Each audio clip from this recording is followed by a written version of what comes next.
Se sei fermo da tempo sullo stesso punteggio, è perché ti mancano le conoscenze per progredire. Noi di Mattoscacco abbiamo creato la prima accademia di scacchi online per migliorare comodamente da casa. Vienici a trovare e scegli il corso più adatto alle tue esigenze.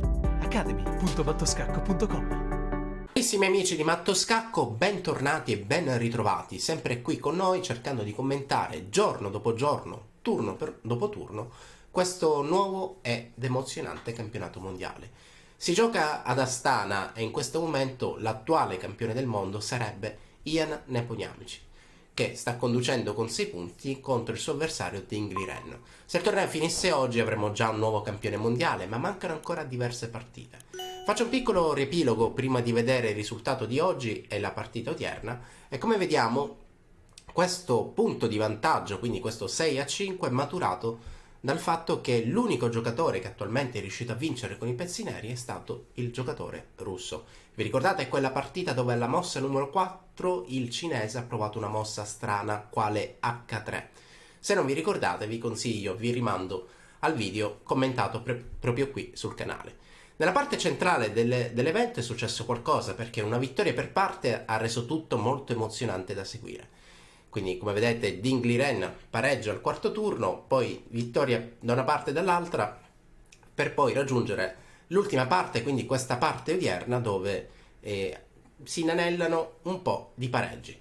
Ed effettivamente Ding Liren contro Nepomniachtchi al turno numero 11, che commenteremo quest'oggi, si conclude in parità. Vediamo un po' che cosa è successo, perché i due hanno giocato esattamente una posizione che aveva visto il giocatore russo protagonista con una vittoria molto bella. La partita dunque inizia in questo modo: apertura spagnola, alfiere B5, come sappiamo è una delle posizioni principali, porta alla posizione principale della spagnola, dove da una parte e dall'altra entrambi possono apportare tantissime idee. In questo momento il nero decide di giocare cavallo F6, che un giocatore amatoriale direbbe: beh, mi vuole mangiare il pedone centrale. Però attenzione, perché questo pedone centrale per adesso, o comunque sia anche durante il corso della partita, potrebbe comunque sia essere difeso indirettamente. Infatti non è necessario cercare di utilizzare mosse per difenderlo, perché dopo arrocco, che è la mossa della partita, in caso di cattura potrebbero subentrare idee quali torre 1, forse donne 2, comunque sia, come vedete dietro questo cavallo, che è coloro di verde, si trova un pedone già attaccato, quindi mi troverei con 2 pedoni, 2 protagonisti verso il centro della scacchiera, quindi il pedone lo recupero con probabile iniziativa, perché il mio avversario è rimasto purtroppo per lui con il re al centro. La partita è continuata così: alfiere 7, immagino che il nero voglia preparare l'arrocco, e in impossibili casi in cui questo pedone venga catturato non vuole subire lo scacco dato dalla torre e dall'apertura della colonna. Quindi alfiere 7 è una mossa abbastanza solida, sicura, che è una di quelle mosse che direi che il nero farebbe comunque in qualsiasi caso. Pedone D3. Pedone D3 è un dettaglio importante, perché dobbiamo sviluppare i nostri pezzi. E cosa molto importante, non voglio far capire al mio avversario, non voglio fare capire al nero che cosa voglia fare con questo cavallo, perché il cavallo potrebbe ancora andare in C3 o in alcuni casi andare in D2. Perché mai da bianco vorrei portare un cavallo in D2? Semplicemente perché vorrei, ad esempio, giocare questa manovra in cui spingo il pedone in C3 e da lì in D4. La partita prosegue, pedone B5, alfiere B3, e sarebbe un sogno, sarebbe veramente fantastico e più facile per il nero riuscire a giocare questa mossa. Qual è l'idea? L'idea è catturare l'alfiere, però purtroppo, così come nell'altra partita che i due stessi hanno giocato qualche giorno fa, questa mossa non è possibile. Non è ancora possibile finché il pedone centrale non sia difeso. In questa posizione il bianco ottiene un vantaggio decisivo semplicemente con la cattura. E allora il nero, che vuole prendere l'alfiere ma non vuole perdere il pedone, gioca di 6. La partita prosegue, pedone A3, quindi cavallo A5, l'idea di prima, però il pedone in A3 voleva dare casa libera all'alfiere. La partita prosegue, pedone C5, cavallo C3, e dopo alfiere 6 abbiamo raggiunto esattamente delle varianti che i due hanno già giocato tra loro. Cerchiamo di capire un po' l'idea delle varie mosse. Alfiere 6, un dettaglio importante per evitare che il bianco con facilità porti un proprio pezzo leggero nella casa D5. Dall'altra parte, alfiere G5 vuole rimuovere un difensore della casa centrale. Quindi quell'alfiere in G5 vuole, tra virgolette, immolarsi, vuole cambiare quel cavallo per poi occupare la casa centrale. Arco corto per il nero, alfiere per F6, arriva il cambio e cavallo D5. Il compitino il bianco l'ha svolto bene, è stato promosso, ha appena creato un avamposto, quindi occupazione di una casa debole, non più controllabile da pedoni avversari, con un pezzo leggero difeso dal nostro pedone. Fantastico, il bianco qui ha un piccolissimo vantaggio di spazio. Eppure siamo ancora all'inizio, quindi tutta da giocare, e il nero ha interrogato subito il suo avversario, giocando G6. Perché interrogare l'avversario? Perché questo è l'unico momento della partita in cui il bianco può fare una scelta pratica. Qualcuno dirà, beh dai, prendi la coppia degli alfieri perché in tanti ci dicono che è fortissima, quando il nostro avversario è la coppia degli alfieri, lì io mi preoccupo sempre. Ed effettivamente questo è l'unico momento della partita in cui il bianco potrebbe giocare questa mossa. Cavallo per alfiere, scacco a re, ovviamente il nero cattura e la partita potrebbe proseguire. Ok, abbiamo preso la coppia degli alfieri, però abbiamo perso il nostro fortissimo pezzo leggero al centro della scacchiera. Ne è valsa la pena? Probabilmente no.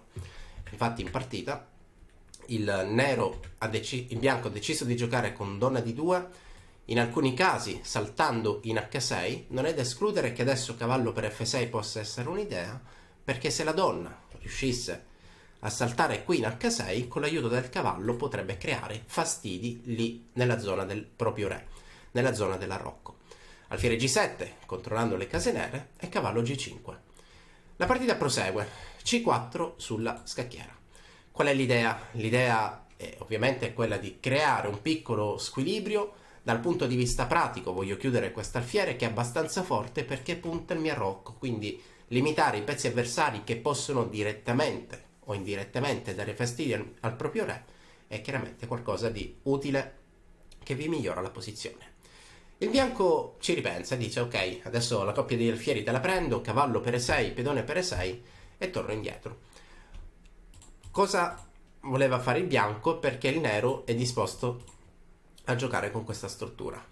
Prima di tutto quello stereotipo che sicuramente qualcuno di voi avrà sentito o comunque sia potrebbe dar per certo, i pedoni doppiati non sono assolutamente deboli, e qui svelo un tabù, se accanto a loro si trova un altro pedone.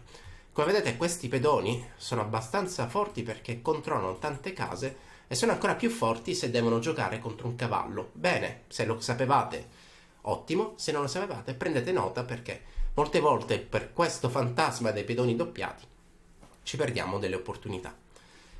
L'idea del bianco, dall'altra parte, è chiaro che retrocede, porta il proprio pezzo indietro, però vuole fare pressione sul punto C4. Infatti contro C4 abbiamo un alfiere, un pedone e un cavallo. La partita prosegue, alfiere H6, ok, il sogno di gloria di quel cavallo che voleva dare noia e fastidio su C4 si interrompe per questa spiacevole inchiodatura. La partita continua, torre A D1, torre B8, perché dopo dei possibili casi questa torre diventa protagonista assoluta della colonna B. Pedone per C4, cavallo riprende e dopo alfiere per C4 si raggiunge questa posizione. Il bianco sembrerebbe soddisfatto, ha appena aperto una colonna dove è pronto a rimuovere il pedone D6. E se quanto dicevo prima, che è molto importante, i pedoni doppiati sono forti o comunque sia non sono deboli se abbiamo un pedone a fianco, chiaramente ha creato una situazione molto spiacevole perché effettivamente adesso sono rimasti da soli senza pedoni vicini. Il nero cambio, e qua vi assicuro che probabilmente entrambi già sanno che ciò che si sta verificando è un gioco equilibrato di scambi che porterà a una posizione totalmente equilibrata. In questa posizione io ti mangio un pedone, tu mi mangi un pedone, e i finali di torre sono così tanti, pieni di eccezioni, che purtroppo c'è poco da fare. La partita prosegue, cambio io, cambi tu, finché raggiungiamo questo parziale di 3 pedoni contro 3, e il bianco ha un piccolissimo vantaggio che è dato dal fatto che il re ti scaccia quella torre, per poi attaccare il pedone. Magia, questo pedone non può più essere difeso, allora è vinta? La risposta è no. Se avete visto magari i vari consigli che Andrea Stella, che io, che Christian vi abbiamo dato sui finali di torre, magari sapete che un pedone potrebbe non fare la differenza. La partita prosegue in questo modo, chiaramente questo re deve mantenere il contatto con questi pedoni e dunque si nasconde lì in H3. La partita prosegue in questo modo, io ti attacco il pedone, tu catturi il pedone, però adesso arriva il monarca, il re nero, il terribile re nero che attaccando questa torre crea questa situazione di parità. Io ti attacco la torre, tu devi difendere il pedone e questa qui è l'11ª partita del campionato mondiale. Il risultato? Patta, pareggio. Rivediamola. Dunque, apertura spagnola nella quale entrambi ripropongono una variante già adottata in questo campionato e il nero cerca di introdurre un piccolo miglioramento, anche perché nella partita già giocata in realtà poi alla fine perse.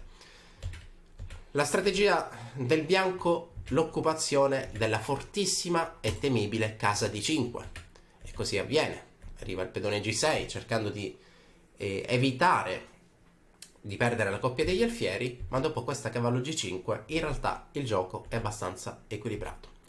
Come vedete ci sono state delle mosse abbastanza necessarie da parte del nero. Il nero qui deve giocare alfiere H6, altrimenti la pressione su C4 sarebbe un problema.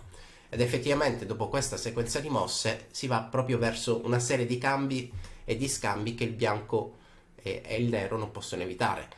Dalla parte c'è un giocatore che ha un punto in più e quindi dice ok, io cambio, sono a una partita in meno dal titolo mondiale, il sogno di qualsiasi giocatore di scacchi.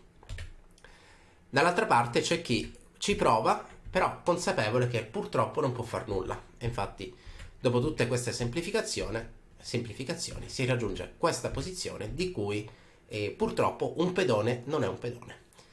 La partita dunque è andata verso queste semplificazioni e quando il re bianco vuole avvicinarsi è molto interessante la difesa di Dingliren.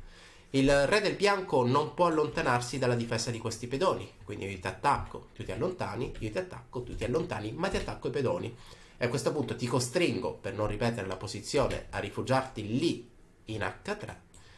Dettaglio importante perché adesso io mi avvicino con la mia torre e il tuo re si trova lontano. Dunque questa è l'11ª partita, restate sintonizzati come sempre turno per turno, saremo qui pronti a commentare. Ciao a tutti, alla prossima!